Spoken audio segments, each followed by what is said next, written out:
오늘 밤 사이에도 충청 지방에 많은 비가 내려서 사람이 죽는 일이 있었습니다. 오늘 시편 91편 말씀을 준비하면서 한 2년, 3년 전에 바로 이곳에서 이 성전에 한 명 딱 있는 방송 요원 한 명만 있었던 그때가 떠올랐습니다. 중고등부 학생들을 대상으로 방송을 준비하고 아이들은 코로나 때문에 교회에 오지도 못하고 이 말씀을 저 혼자 이 큰 성전에서 혼자 외쳤던 시편 91편의 말씀을 기억하며 참 많은 눈물도 나고 이 말씀을 어떻게 우리가 함께 묵상해야 할지 두려움도 들었습니다. 우리의 삶이 예상이 안 된다는 것, 한치 앞을 볼 수 없다는 것, 우리로 하여금 불안을 갖게 합니다. 예상이 된다면 미리 준비도 하고 마음의 각오도 다지고 할 텐데 그렇지 못합니다. 그래서 지치고 주저앉고 도망치고 싶을 때도 있습니다. 보통 환난이라고 하는 것이 내가 스스로 만들어낸다면 그것을 피해가도 되고 그런 상황 만들지 않으면 그만일 텐데 환난이라고 하는 것이 보통 외적인 것이죠.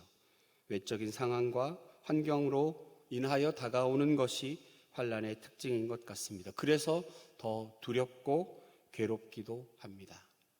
이만한 상자에 손을 넣어서 이 안에 든 물건이 무엇인지 알아맞혀 보세요라고 할 때 그 안에 뭐가 들었는지 모르기 때문에 손을 넣기가 얼마나 두렵습니까? 한숨과 비명이 절로 나옵니다. 그럼에도 힘겹게 그 무거운 몸을 이끌고 하나님의 도우심을 찾아 성전에 나온 그 한 사람이 있습니다.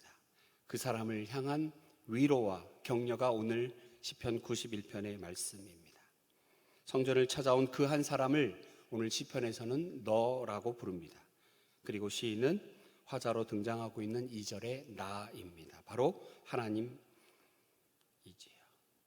시인은 2절에서 내가 믿는 하나님은 이런 분이야 라고 고백합니다.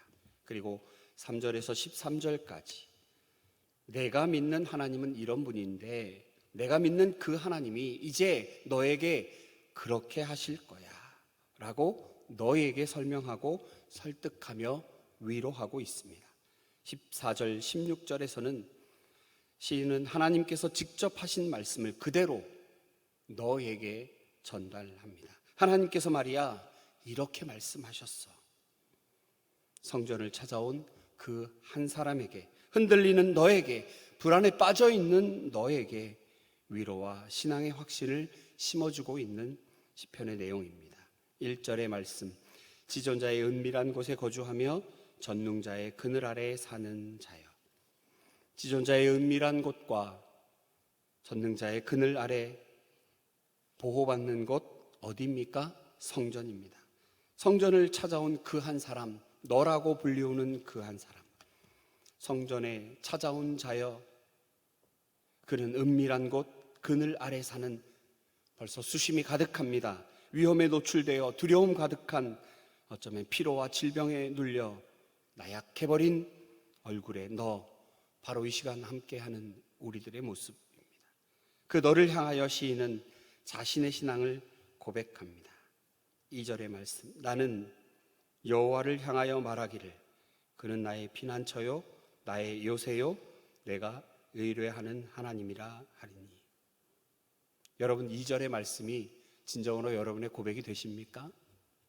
어떨 때는 성경에 그냥 문자적으로 쓰여 있는 말 같기도 하고 나의 상황이 정말 힘들고 어렵고 환난 가운데 있을 때 91편 2절을 읽으려 치면 정말 가슴에 정말 감동이 밀려듭니다.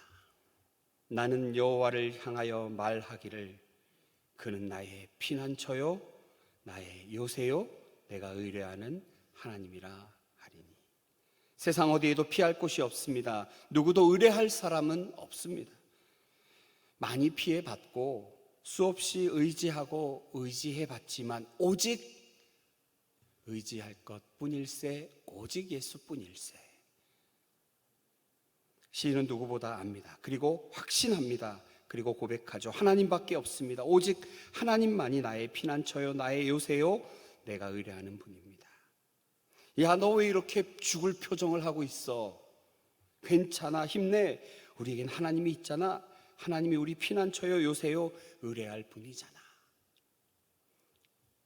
그 당시에도 그랬던 것 같습니다. 우리 학생들에게 괜찮아, 여러분. 아무도 없는데 저 혼자 화면을 보고 그랬습니다. 괜찮아.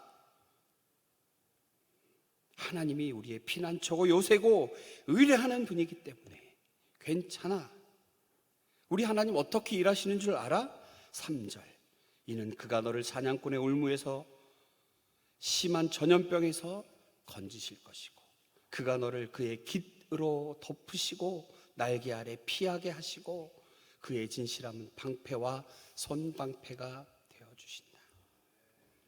사냥꾼의 올무와 심한 전염병과 밤에 찾아오는 공포와 낮에 날아드는 화살과 어두울 때 퍼지는 전염병과 밝을 때 닥쳐오는 재앙, 이와 같은 부정적인 언어들, 우리가 한편의 그림을 그린다라고 할 때 온통 어둡기만 한 잿빛 회색으로만 표현되는 이러한 가운데에, 그 가운데에 불길한 이 그림들 가운데에 하나님께서 우리에게 어떤 하나님이신지 시인은 너무나 분명하게 말해주고 있습니다. 7절에 보면 1000명이 내 왼쪽에서 10,000명이 내 오른쪽에서 엎드려지나 이 재앙이 내게 가까이 하지 못하리로다. 올무와 전염병과 화살과 재앙, 왼쪽에서는 1000명이 꼬꾸라지고 오른쪽에서는 10,000명이 무너지는 고통의 쓰나미와 같은 그런 가운데, 나만 아는 자도 견뎌내는 자도 없는 그 가운데, 두렵고 아픈 그 가운데, 그럼에도 불구하고 그 위험과 고통이 너에게 가까이 하지 못할 거야. 너는 눈으로 똑똑히 보게 될 거야. 너는 이 일로 죽지 않아 라고 말하고 있습니다. 여러분, 너무나 감사한 것은 이 시편 91편의 말씀을 읽고 또 읽게 되면 우리 하나님, 그래 내가 하나님께 피해야지, 전능의 하나님을 의지해야지 라고만 하실 게 아니라 우리 하나님 어떤 하나님이신지 그림으로 그려줍니다. 그의 날개 깃으로, 그리고 날개 아래에 방패도 방패 하나만 이야기하는 것이 아니라 큰 창을 막아내는 방패와 화살을 막아내는 손방패, 하나님이 구체적으로 우리에게 일하시고 구체적으로 보호하신다는 것입니다. 각자의 어려움이 다르지요. 우리에게 찾아온 환난이 종류가 다르고 내용도 다릅니다. 하나님이 얼마나 구체적으로 그리고 우리 각자에게 맞추어서 그의 날개 아래에 품어주시는지 시인은 고백하고 있습니다. 너는 눈으로 똑똑히 보게 될 거야. 이 일로 죽지 않아. 괜찮아. 끝나지 않아. 결코 망하지 않아. 9절에서 10절의 말씀을 제가 봉독합니다. 내가 말하기를 여호와는 나의 피난처시라 하고 지존자를 너의 거처로 삼았으므로 화가 내게 미치지 못하며 재앙이 내 장막에 가까이 오지 못하리니. 그렇습니다. 너는 하나님을 너의 피난처로 삼았잖아. 너의 하나님을 요새요 의뢰하는 거처로 삼았잖아. 결단코 화가 내게 미치지 못해.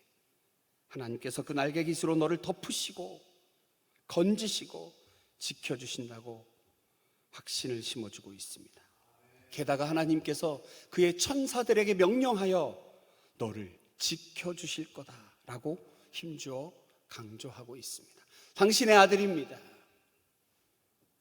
아들을 핏값으로 삼아 우리를 구원하신 그 아버지 하나님께서 당신의 천사들에게까지 명령하여 너를 지켜주십니다.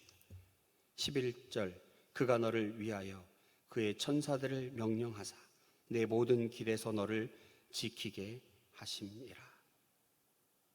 우리 하나님 이런 하나님이시죠. 천사들을 명령하사 우리를 지키시는 분. 그러나 그 무엇보다 하나님, 사랑하는 아들을 우리에게 보내주신 그 하나님.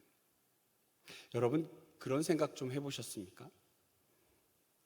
만일에 하나님께서 정말 우리를 사랑하신다면 사랑하는 아들을 굳이 십자가에 못 박히게 하는 어려움을 당하게 하지 말고, 정말로 사랑하신다면 하나님 당신께서 우리를 위해 직접 그러시면 어떻겠냐면, 말도 안 되지만 좀 우스운 이야기가 인터넷에 떠돌고 있더군요. 그런데요, 어떤 분이 그것이 잠깐 의문스러웠답니다. 하나님께서 당신께서 직접 친히 십자가 고통을 당하시지 왜 당신의 아들을 주셨을까?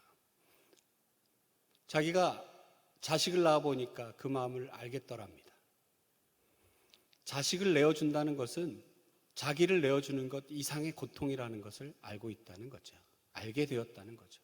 하나님께서 그런 하나님이십니다. 아무리 우리가 하나님 우리의 요새가 되시고 피난처가 되시고 깃으로 덮으시고 방패와 손방패가 되십니다라고 말을 해도, 하나님께서 우리에게 당신의 아들을 내어주신 이 귀한 은혜와 사랑, 이건 이상으로 그것을 뛰어넘는 무엇이 있겠습니까? 너무나 큰 은혜이고 너무나 큰 감사가 아닐 수 없습니다. 당신의 아들을 우리에게 내어주신 그 하나님의 사랑, 지금도 우리를 향하여 말씀하십니다. 괜찮아, 괜찮아. 이제 너의 결단만 남았습니다. 14절에서 16절의 말씀 우리 함께 읽도록 하겠습니다. 하나님이 이르시되 그가 나를 사랑한즉 내가 그를 건지리라. 그가 내 이름을 안즉 내가 그를 높이리라. 그가 내게 간구하리니 내가 그에게 응답하리라.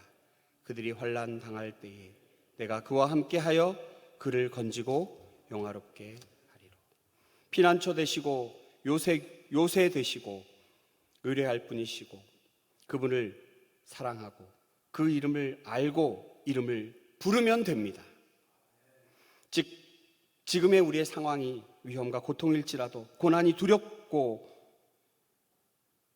우리 가운데 너무나 무섭게 다가오는 두려운 존재일지라도, 그 가운데 있는 나와 함께 하시는 하나님, 나를 건지시고 지키시고 영화롭게 하시는 그 하나님을 피난처 삼아 그곳으로 피하면 됩니다. 지금처럼 피하면 됩니다.